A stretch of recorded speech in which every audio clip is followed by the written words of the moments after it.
Bendiciones a todos los que sintonizan este mensaje del Ministerio El Sonido del Futuro. Pausa y reflexiona.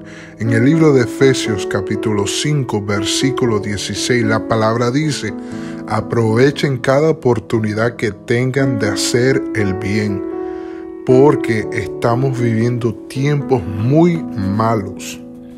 Al referirse que estamos viviendo tiempos muy malos, Pablo comunica una urgencia de los tiempos en cuales vivimos perversos y malos.